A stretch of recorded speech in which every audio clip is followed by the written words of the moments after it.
मुझे माशाल्लाह जैसे आप बयान के अंदर जो कुर्बानी के हवाले से लेके चले थे, जानवर के साथ ज्यादती और एक तफरी का हिस्सा बना लिया है।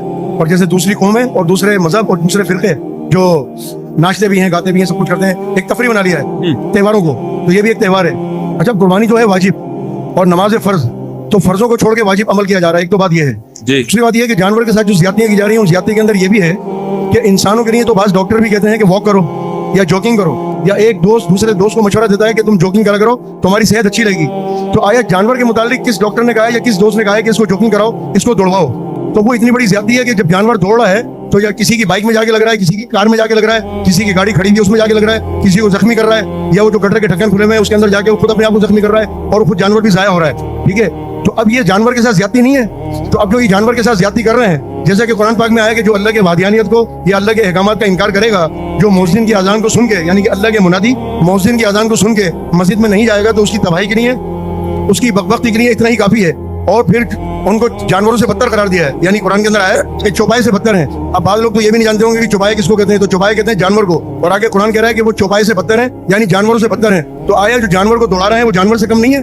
वो जानवर नहीं है? जी भाई, रफी भाई क्या बात का खुलासा ये है कि बकरीद के दिनों में ना जानवर को तकलीफ दें और ना जानवरों की वजह से इंसानों को तकलीफ दें।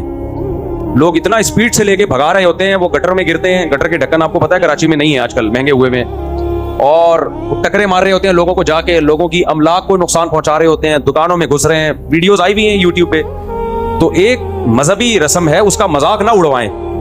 नबी सल्लल्लाहु अलैहि वसल्लम ने, मैं बार बार वो हदीस पेश करता हूं कि रास्ते में कोई तकलीफ दे चीज को ना हटाए, उसको मोमिन नहीं करार दिया। तो जो तकलीफ का जरिया बने वो कैसे मोमिन हो सकता है? अल मुस्लिमु मन सलिम अल मुस्लिमून मिन लिसानिही व यदिही। हदीस में आता है मुसलमान वो है जिसकी जबान और हाथ के शर से दूसरे महफूज रहें। तो आपने बकरीद में कोशिश करनी है कि आपकी जबान और हाथ और जानवर के शर से पड़ोसी महफूज रहें, आपके गली महल्ले वाले महफूज रहें।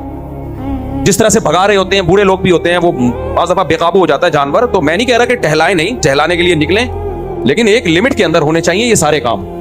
और सबसे बड़ी बात यह कि जो गिलाजत फैलाई जाती है ना बकरीद के दिनों में, उफ, आपने इतना पैसा जानवर पे खर्च कर दिया, थोड़ा सा सफाई पे खर्च क्यों नहीं कर देते भाई?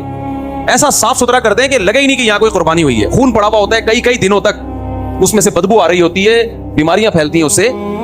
तो भाई तकलीफ से बचाना है,